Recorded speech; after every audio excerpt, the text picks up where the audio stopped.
BFM Business et la CPME présentent Impact PME l'Hebdo avec Philippe Bloch. Bonjour à toutes et à tous, bienvenue dans ce troisième épisode de la saison 3 d'Impact PME. Vous le savez, le grand rendez-vous hebdomadaire des PME, organisé conjointement par la CPME et BFM Business, avant bien sûr de vous retrouver le 15 décembre prochain à Paris, au Carreau du Temple, pour une grande journée d'inspiration, d'échanges et de conseils. Je vous propose aujourd'hui, avec mes trois invités, d'explorer un peu un continent inconnu, le moral des entrepreneurs et des dirigeants aujourd'hui, à une période un peu exceptionnelle à nouveau, beaucoup de périodes exceptionnelles qui s'enchaînent, où à la fois il y a une très forte reprise et l'accumulation de challenges entre bien sûr la difficulté de recrutement, de retenir les talents, difficulté de sourcing, de matières premières, beaucoup de challenges, et on va voir si ça impacte ou pas leur efficacité, leur morale, leur mental avec mes trois invités. J'ai le plaisir d'accueillir Cécile Vineau. Cécile qui est responsable marketing chez AG2R La Mondiale. Bonjour Cécile. Bonjour.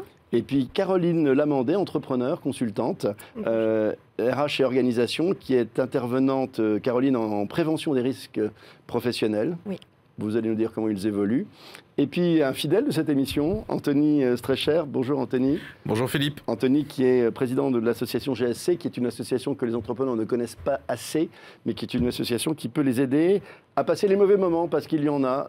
Il n'y a pas de chômage, mais il y a des périodes difficiles parfois dans la vie d'un entrepreneur. On va peut-être commencer avec vous, Cécile, pour que vous nous disiez en deux mots simplement.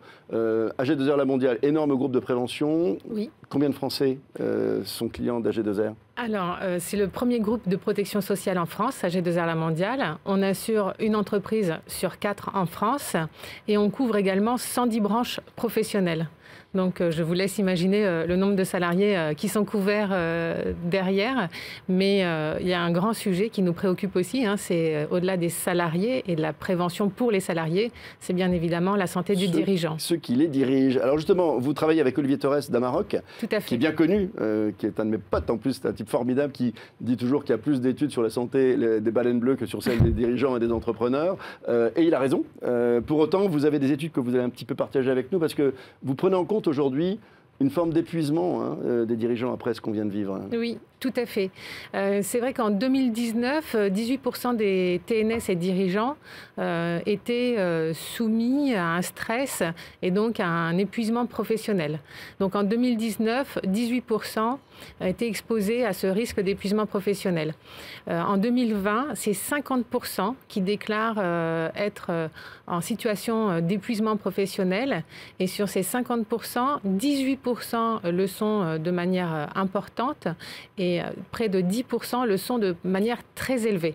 Alors on verra ensemble comment AG2R se bouge justement pour diminuer ces chiffres et améliorer ces chiffres. Peut-être Caroline Lamandet, de votre côté qui travaillez au cœur de ces entreprises sur les risques professionnels, qu'est-ce que vous voyez qui a changé depuis 1 an et demi ? Et notamment depuis la rentrée avec ce retour au travail, cette nouvelle organisation, cette pression que j'évoquais, qui est une pression parfois positive liée à cette très forte reprise, et parfois source de grand stress. Et je l'observe beaucoup sur le terrain avec les entrepreneurs. Qu'est-ce que vous observez de différent ? Alors, ce qui a changé, c'est peut-être la prise de conscience au niveau des dirigeants sur l'importance de prendre soin de la santé et de la sécurité de leurs salariés, mais d'eux-mêmes également. Par contre, de ce que je remarque et de ce que je vois aussi dans les enquêtes qui sont parues, c'est qu'il y a un déclaratif des dirigeants sur un sentiment d'être en bonne santé assez fort et contradictoirement parlant, un stress qui augmente, une fatigue qui augmente. Soit ils n'en ont pas conscience, soit ils préfèrent l'ignorer parce qu'ils n'ont pas les moyens. J'entends parfois Olivier Torres dire « j'ai pas le droit d'être malade ». C'est un peu ça qu'on retrouve. Oui. En plus, le dirigeant, il doit être fort, difficulté à faire part de ses vulnérabilités. Donc il y a quand même une contradiction par rapport à ça, de je me déclare en bonne santé, Pour autant, je ne détecte pas les signaux faibles ou moins faibles, d'ailleurs. Et puis, voilà, avec le stop and go qu'il y a pu avoir, un manque de visibilité encore, il y a une confiance qui paraît quand même assez forte. et à la fois confrontation avec les perspectives économiques. Alors on va explorer ces signaux faibles, mais je vais demander à Anthony, peut-être ça tombe bien que vous évoquiez cette espèce de super-héros en fait, qu'on pense qu'ils sont, mais ils ne le sont pas toujours. D'ailleurs, Anthony, un mot d'abord peut-être Anthony sur GSC, parce que j'évoquais cette organisation qu'on ne connaît pas forcément suffisamment quand on est entrepreneur, et notamment indépendant, et on peut être protégé d'éventuels coups durs. Disons en 2 mots ce que fait GSC. En 2 mots, on va faire court, merci Philippe. L'association GSC qui existe depuis 40 ans a été créée par les organisations patronales pour mettre en place une assurance en cas de défaillance, de perte d'emploi, de la perte de son activité en tant que TNR, entrepreneur. Parce qu'une entreprise, c'est quelque chose de fantastique, ça rejoint tout ce que l'on dit depuis tout à l'heure. Moi-même, je suis chef d'entreprise, donc les montagnes russes, j'adore. Mais l'entrepreneuriat, c'est quoi? C'est la mise en place la création de quelque chose dans un milieu hostile, dit hostile, difficile, complexe. Donc dans l'hostilité, il y a la notion d'échec, il y a cette notion, qu'on peut tomber. Donc c'est pour ça que l'association GSC existe par rapport à la protection de l'homme et la femme chef d'entreprise, pour qu'il ait un revenu d'1 an, 2 ans derrière. C'est ça, on peut avoir un revenu si en cas d'échec, mais pour ça, il faut s'assurer quand on est en bonne santé. Ah oui, mais c'est comme l'assurance, on pense toujours que ça ne sert à rien, on est bien content d'avoir dépensé un peu d'argent quand ça vous tombe sur la tête. Il y a une enquête IFOP qu'on a faite en 2019 sur les chefs d'entreprise, ça rejoint ce que vous disiez, c'est que bien souvent, le chef d'entreprise qui met en place cette assurance, dans 65% des cas, il le fait pour protéger sa famille avant de penser à lui. Il y a quelque chose qui est quand même fou chez les chefs d'entreprise, c'est qu'on est un peu timbré, on pense aux autres avant de penser à nous-mêmes. Oui, mais vous m'avez dit en préparant cette émission, j'aimerais quand même rappeler qu'il faut leur rappeler que ce n'est pas des super-héros, contrairement à l'image que parfois ils veulent donner ou on donne d'eux. Alors, qu'est-ce que vous voulez dire par là? Je veux pas retirer ma chemise en montrant mon Superman. Non, on n'est pas des Superman, on n'est pas des Superwoman. Aujourd'hui, cette difficulté, on est les seuls, je dirais, sportifs de haut niveau qui ont oublié de s'entraîner comme un sportif de haut niveau. C'est un peu ça, c'est que l'entrepreneuriat, ça s'apprend, ça s'entraîne, on prend des coups durs, les enjeux sont très compliqués au quotidien, encore plus maintenant, donc cette capacité de rebond, cette capacité de santé, il faut être en forme, il faut avoir la pêche, parce que l'entreprise est censée être parfaite, l'entrepreneur qui la représente doit du fait être parfait, et c'est là où ça bug, c'est qu'à un moment donné, on n'est pas parfait, on a nos faiblesses, on a nos difficultés, si on ne s'entraîne pas, si on ne prend pas le peps, si on ne prend pas conscience qu'à un moment donné, on peut être crevé, on peut se planter, on peut faire des erreurs, ça va très mal se passer, et pour ça, il faut s'entraîner. Je crois que je leur dis à chaque saison, c'est quand même avant tout un importateur d'emmerdement, un exportateur d'enthousiasme, un entrepreneur. Et effectivement, parfois ça fatigue. Alors, vous l'évoquiez les uns les autres, il y a parfois des signaux faibles.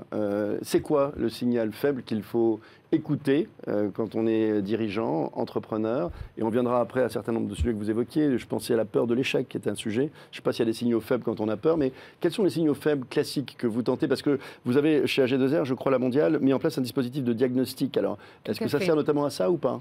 Alors, ça sert à ça. Je pense qu'il y a un signal faible qui est très important, c'est l'entourage. C'est quand l'entourage aussi... tu es énervé, tu t'énerves facilement. Tu es fatigué, tu sembles fatigué, tu sembles stressé. Il faut écouter son entourage. Notamment son conjoint. Notamment. Parce que lui, à mon avis, non seulement il le voit, mais il en souffre. Voilà. Ouais. Et puis, c'est quelqu'un qui a envie de prendre soin de vous. Donc, il faut l'écouter. A priori, il vous aime, oui. Voilà. Donc, ça, c'est... Moi, je pense que un des signaux faibles, au-delà de la fatigue, de se sentir fatigué, stressé... C'est le feedback de l'entourage. C'est le feedback de l'entourage qu'il faut écouter. Et puis, justement, dans le dispositif d'AG2R La Mondiale, on a sur le site internet ag2rlamondiale.fr un autodiagnostic qui peut être fait soit par le chef d'entreprise, mais aussi par l'entourage, pour voir si, en effet, c'est un stress acceptable, choisi, ou si un stress plus subi qui commence à faire mal. Vous évoquez le stress choisi parce que c'est ce qu'aime beaucoup rappeler Olivier Torres, qui est un spécialiste de la santé des dirigeants et notamment des entrepreneurs. Il se dit PMiste, c'est-à-dire qu'il travaille uniquement sur les PME. Et il dit effectivement, en fait, il n'y a pas de bon stress ou de mauvais stress, il y a du stress choisi ou non choisi. Et le stress choisi, finalement, on fait avec parce qu'on est des gens libres et indépendants qui avons choisi le monde hostile que vous évoquiez à l'instant. Il faut en avoir conscience. Ça fait une vraie différence quand on choisit son stress, en fait, Caroline ? D'après vous? Pour ceux qui choisissent leur stress versus ceux qui ne le choisissent pas et qui le subissent? Ça fait une vraie différence. Je suis pas certaine.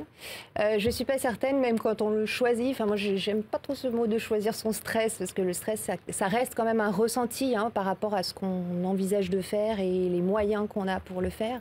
Et il y a tellement de contraintes, on va dire, environnementale aussi, qu'on se retrouve quand même souvent, même quand on choisit l'entrepreneuriat, voilà, on choisit des challenges, on choisit peut-être des complications à des moments donnés, à des situations à résoudre. Le stress qui va avec,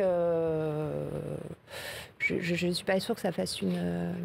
Vous évoquiez les proches. Oui. Et leur jugement sur l'évolution de votre comportement. On peut penser aussi peut-être à la nutrition, l'alimentation, le sommeil. Est-ce que ce sont des indicateurs, ça ou pas? Tout à fait. Donc on a 2 dispositifs. Un sur l'épuisement professionnel avec un autodiagnostic. Évidemment, si l'autodiagnostic démontre que vous êtes dans le rouge, vous avez accès à un psychologue spécialisé pour vous aider à comprendre pourquoi vous en êtes arrivé là et puis à sortir de ce cercle vicieux. On a aussi sur le site internet des e-learning pour mieux comprendre ce qu'est l'épuisement professionnel et comment casser ce cercle vicieux de l'épuisement professionnel. Et on a un deuxième dispositif, toujours pour les TNS et dirigeants, qui s'appelle Coachez-vous Santé. Et là, c'est un dispositif qui permet de faire un bilan de prévention sur justement le sommeil, la nutrition et le stress. On sait que quand on dort mal, en général, ça va avoir des répercussions sur son physique, sur son efficacité. Et donc, le professionnel de santé est là pour poser le bilan avec le chef d'entreprise, ses attentes, ses besoins, ses contraintes, et diagnostiquer avec lui sa situation, puis ensuite établir avec lui un programme personnalisé qu'il pourra suivre dans le temps. Anthony Streicher, est-ce que cette proposition faite aux entrepreneurs d'être accompagnés éventuellement par un psychologue, ça répond notamment à ce problème de la solitude, qui est le problème éternel des entrepreneurs? En tant que président bénévole de l'association GSC, la prévention, l'anticipation, je ne peux pas dire non. La grosse problématique qu'on a, alors je vous rejoins un petit peu, ce n'est pas la notion de stress, c'est l'acceptation de la contrainte extérieure. Oui. C'est quand on est chef d'entreprise, on monte une boîte, on monte une société avec des salariés, des collaborateurs, on essaie de se développer. Il faut avoir conscience qu'on est dans une contrainte extérieure. On va avoir des changements de marché, ce genre de choses. Donc c'est d'accepter. Avec des injonctions paradoxales. Ah bah voilà. Donc c'est-à-dire, ok, du jour au lendemain, je peux avoir des changements de marché, qui vont me stresser. Donc ok, c'est stress, mais si je prends ça comme une contrainte extérieure, je prends du recul, ça devient une contrainte et puis un stress. Donc c'est là, ça devient positif et dire qu'est-ce que je mets en place pour réussir. Et c'est dans cette notion de prévention, parce qu'aujourd'hui, la grosse problématique qu'on a, les gens qui s'adressent à la J2R, qui font l'autodiagnostic, félicitations, ils sont déjà à moitié guéris, puisqu'ils se rendent dans la démarche. Se rendre compte, c'est déjà aller mieux. Bah oui, et là, aujourd'hui, le gros défi qu'on a tous, c'est de faire prendre conscience et que les gens acceptent de faire ce premier pas. Que ce soit au niveau de l'association GSC, de se protéger pour aller mieux demain. Le fait d'anticiper. Quand on anticipe, généralement, on est beaucoup plus fort dans les contraintes extérieures qui vont nous arriver sur le paletot. Il y a plein de marchés. Il y a 3 ans, il y a 2 ans, le marché de l'automobile, c'est fantastique, l'aéronautique. Là, c'est plus le cas en ce moment. Les changements RSE, les changements écologiques, la cybersécurité, les attaques changent complètement les règles du jeu des fournisseurs. Aujourd'hui, vous avez des grands donneurs d'ordre, de grands marchés automobiles qui, du jour au lendemain, changent complètement d'orientation.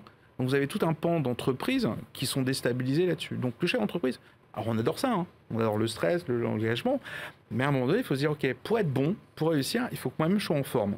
Est-ce que je le suis réellement? C'est là ce que vous disiez dans le truc. Ils se déclarent tous combatifs, la grosse patate, j'ai la grosse forme. Mais après, quand on les rencontre au quotidien, ils ne sont pas si en forme que ça. Donc ils vont dire que je dors mal, ils vont dire que je mange peut-être pas très bien. Donc c'est vrai qu'il y a cette prise de conscience de premiers signaux, se dire, bougez-vous les mecs, parce que là, il y a un problème, quoi. Cécile Vineau, est-ce qu'il y a un impact de la taille de son entreprise? En gros, notre émission s'adresse essentiellement à des TPE, PME. Oui. Est-ce qu'on est autant stressé? Est-ce qu'on a les mêmes... Je ne me rends pas compte, honnêtement. Je pose la question, est-ce que lorsque l'entreprise grandit et qu'on a plus de soutien, plus de cadres autour de soi, de management, qu'on assume peut-être moins de choses tout seul, est-ce qu'il y a un impact ou pas sur notre capacité de résistance? Apparemment, Anthony ne pense pas. Je vais vous laisser répondre, mais je vois votre visage. Bon, on va laisser répondre Cécile et après, réponse d'Anthony là-dessus. Est-ce qu'il y a un rapport à la taille? Alors, le niveau de difficulté qu'on traverse? Dans les études macro, il y a un rapport à la taille. C'est-à-dire, plus l'entreprise est petite, plus l'épuisement professionnel est important. On note que l'épuisement professionnel est plus important. Plus l'entreprise commence à grandir, à se développer à une taille plus importante, et on voit qu'il y a moins d'épuisement professionnel par rapport au chef d'entreprise. Mais tout ça, ça reste des études macro, nationales. Mais c'est un indicateur quand même. C'est un indicateur. Vous l'observez, vous, Caroline, ou pas? Oui, j'observe cet indicateur également par rapport à cette taille-là, parce que plus on grossit en taille d'entreprise, plus on a quand même la possibilité d'avoir du soutien de ses collaborateurs. D'aller dans un bureau pour aller partager son truc. Quoi. Voilà, et puis de ne pas tout porter tout seul. Après, en termes de causes, de recherche des causes, j'observe aussi une différence entre les dirigeants salariés ou les travailleurs non salariés. Voilà, qui n'ont pas la même pression, la même latitude décisionnelle. Et là, il y a aussi une distinction que je peux observer en fonction du statut du dirigeant. Vous avez fait une moue dubitative sur ma question, moi, je vais Anthony. être à fond dans Impact PME, comme peut dire François Asselin ou d'autres. C'est-à-dire qu'aujourd'hui, c'est quoi le tissu économique français? C'est 99% des PME. Voilà. Alors, c'est quoi une PME? C'est que 94% des entreprises en France sont des entreprises de moins de 10 salariés. Ouais. Okay, 99, moins de 20. Donc, en fin de compte, la question de taille, je rejoins. C'est-à-dire que, oui, effectivement, quand on dépasse 60... 80, 100, 200 salariés, qu'on est en train de monter dans les grosses PME et ETI, oui, à ce moment-là, on a une structuration DRH, on a une direction financière, on a une direction commerciale, on a en fin de compte un staff qui se met en place. Mais ça, c'est pas l'immense majorité des entreprises en France. Et que même quand on a une boîte de 25, 30 salariés, on est passé de 0 en 11 ans à 30, 35 salariés. Bah, vous construisez, vous continuez à être toujours en co-construction. Et qu'à un moment donné, vos premiers managers sont toujours en développement, sont en mode salarié, même s'ils peuvent être dans l'intéressement ou ce genre de choses. C'est qu'aujourd'hui, de toute façon, au démarrage, le créateur, le chef d'entreprise, le cofondateur qui crée, qui lance sa boîte, il va être le référent sur tous les sujets. Et jusqu'à au moins 50, 60, 100, 200 salariés. Parce qu'à un moment donné, il n'aura pas encore les moyens de structurer des gens qui vont être à plein temps sur la RH, à plein temps sur le commerce et ainsi de suite. Absolument. Donc attention, oui, je suis d'accord, mais pour 99% des cas, ils n'y sont pas encore. Hein. Vous me disiez, et j'aimerais faire agir tout le monde sur la peur de l'échec, c'est un sujet qu'il faut qu'on attaque. Vous disiez, il faut qu'on change d'approche. Comment est-ce qu'on change d'approche sur la peur de l'échec? D'abord, votre analyse et après vos conseils éventuels. La peur de l'échec, c'est un mal très franco-français. Vous allez aux États-Unis, vous avez planté 3 boîtes, vous êtes mieux valorisé aux États-Unis pour lancer une 4e boîte qu'en France. Là aussi, je vous interromps, je rappelle toujours que prendre un risque en anglais se dit take a chance, voilà, saisir sa chance. Après, pas la même approche. Nous, à un moment donné, même c'est vraiment symptomatique. Même nous, on essaie des fois au niveau de nos collaborateurs de leur insuffler, dire l'échec est normal pour réussir. Ça fait partie de la vie. Ça fait partie. Par contre, la répétition du même échec, ça devient une connerie. Donc c'est là où on essaie de donner... Je n'ai pas osé le dire, mais je le pense très fort. Voilà, je le dis, je prends un peu de liberté. Donc cette notion, c'est très français, la réussite pour la réussite. Non, on ne réussit qu'en échouant, qu'en testant, en essayant. Quand on échoue, quand on tire les conséquences, on réussit demain. Donc à un moment donné, c'est bien gentil, ça c'est le discours. Après, il y a l'ambivalence au niveau de l'entreprise. On ne peut pas avoir dire... J'ai essayé 150 fois d'obtenir un marché, j'ai pas réussi, donc la boîte elle est à 0. Donc il y a cette notion quand même, oui, on peut échouer, mais il faut avoir un taux de réussite supérieur au taux d'échec. Donc c'est là la difficulté. Et bien souvent, par la notion d'exemplarité que l'on doit avoir en tant que chef d'entreprise, on doit être exemplaire en toute chose. Donc il faut qu'on réussisse, qu'on ait ce leadership, qu'il y ait ceci et cela. Et donc là, il y a un peu cette ambivalence intellectuelle dans nous-mêmes, là-dessus, dire... Ouais, je dis que c'est bien l'échec, mais en même temps, il faut que je montre que moi, je réussis toujours, tout le temps. Donc, cette notion d'échec qui est mal, qui est encore, en français, c'est assez récent, le mot défaillance en français était quelque chose qui pouvait, en fin de compte, aller au tribunal. Le 0,40 pour rappeler pour certains cas, où vous avez planté une société, mais sans aucune dette. Fiché à la Banque de France pour toujours. Fiché à la Banque de France 0,40, c'est encore assez récent. Donc oui, on voit des changements d'évolution. Je pense que les jeunes générations... prennent en plein la notion d'échec, c'est normal. Les startupeurs ne le vivent pas comme ça aujourd'hui. Les startups, ça fait partie de leur business. Ça fait partie mais de leur il faut échouer business. Vite. Dans les startups, on échoue mais vite et on pivote. Et tant qu'on n'y est pas, on recommence. Et le rebond. Donc oui, nouvelle génération. On n'a pas tous 20 ans. Dommage. C'est dommage. Je partage. C'est une transformation des entreprises et de la société. C'est une transformation de la société, de l'acceptation de l'échec, l'acceptation de se protéger. Les jeunes générations, ils sont sensibles.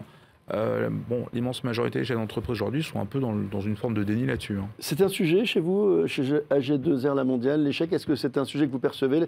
Est-ce que vous pouvez, vous, aider les entrepreneurs sur des sujets de cette nature ou c'est compliqué? Alors oui, parce que quand on a décidé, au vu des chiffres et aussi de nos assurés, qui sont beaucoup chefs d'entreprise et TNS, de créer un service, parce qu'il y avait très peu de services pour les chefs d'entreprise et les TNS, on a co-construit le service, donc on a fait des groupes de travail avec des assurés chefs d'entreprise et le club amphithéâtre.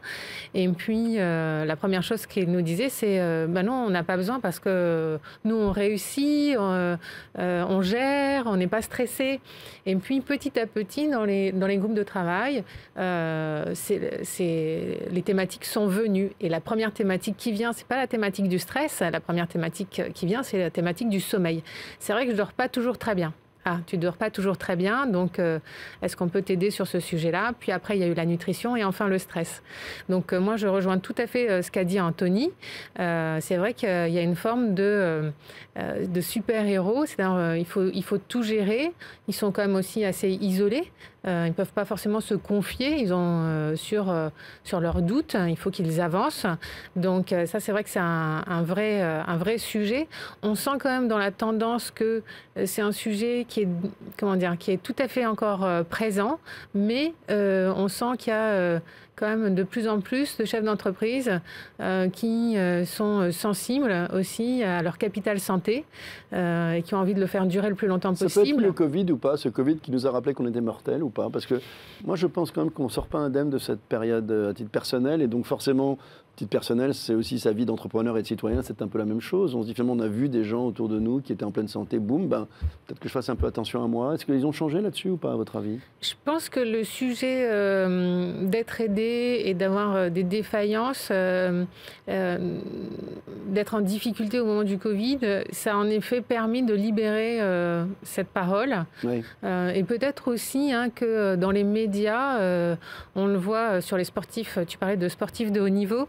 Les sportifs de haut niveau, maintenant, ils avouent craquer à certains moments, y compris quand ils ont gagné un grand chelem. Et arrêter un grand chelem, et arrêter un plein championnat, parce que leur mental a lâché. Un truc qui ne se faisait jamais. Ça ne se faisait pas. Bien et sûr. puis, on voit des énormes champions, comme hier Novak Djokovic, qui a craqué lors du dernier Grand Chelem et puis qui a gagné hier. Donc, tout ça aussi, je pense que ce sont des exemples dans le sport de haut niveau. Et il ne fallait pas non plus avoir de failles. Ouais. Et bien là, on voit un exemple et peut-être que ça ouvre un peu le dialogue.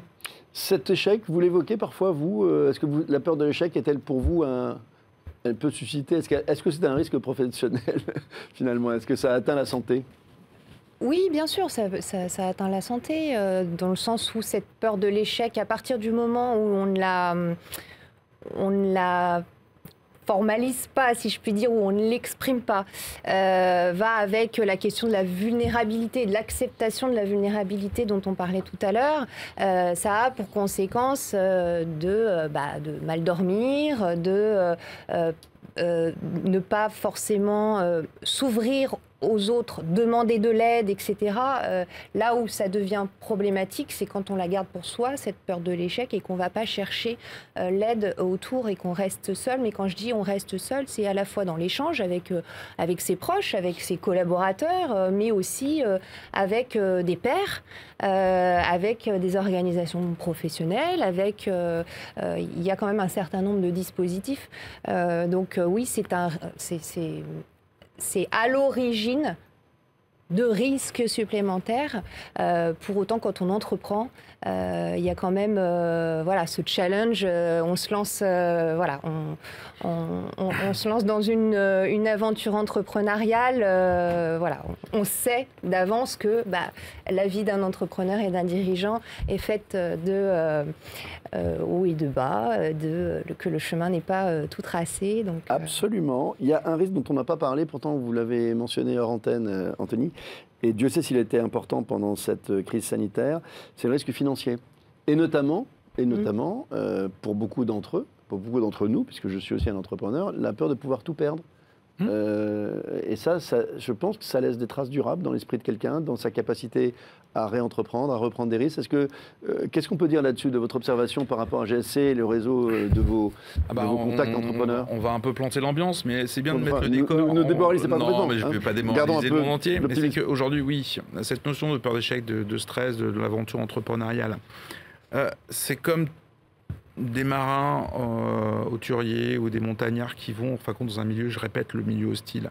L'échec, on peut tomber, ce stress-là, de dire, ok, mon entreprise, là, en plus, avec l'effet Covid, on peut avoir X contraintes qui font que, boum, on tombe.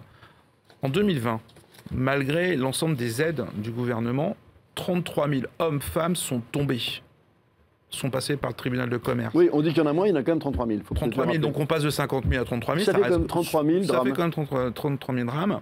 Je vais prendre les chiffres de la règle de l'APESA, qui est une association en fin de compte sur les greffes, sur le côté la violence psychologique chez l'entreprise. Il sort du tribunal de commerce, il a sa feuille de ça y est, c'est fini. Il a ses dettes, il a fini, il n'a plus rien, il ne peut plus fonctionner. Et il n'a plus rien. Et il n'a plus rien. Donc à un moment donné, première chose, la défaillance d'entreprise. Ensuite, qu'est-ce qui se passe bien souvent? Le divorce. Parce qu'à un moment donné, on n'a plus rien, on n'a plus à faire à manger dans le frigo, plus rien ne se passe. On se fait reprocher d'avoir entrepris, il ne fallait pas y voilà. aller. Des primes, stress, et des fois... Alors moi, j'y mets un 5e D qui est à un moment donné la détresse sociale, et puis après le décès. Donc aujourd'hui, oui, se prémunir, anticiper la défaillance, le risque, c'est stressant, mais si on se prépare, on réussit. Voilà, ce sera notre conclusion. Merci Anthony Strecher. Je rappelle que vous êtes président de l'association GSC. Merci Cécile Vino. Merci. Vous êtes responsable marketing chez AG2R La Mondiale. Caroline Lamandé, consultante RH et organisation. C'est la fin de cette émission, mais nous on continue ensemble, bien évidemment, chaque semaine sur BFM Business. Et puis bien sûr le 15 décembre prochain au Carreau du Temple à Paris. En replay bien sûr et en digital aussi et sur le web pour une grande journée d'inspiration, d'idées, de partage et de conseils. Bonne journée à tous, à bientôt, ciao. Impact PME l'hebdo.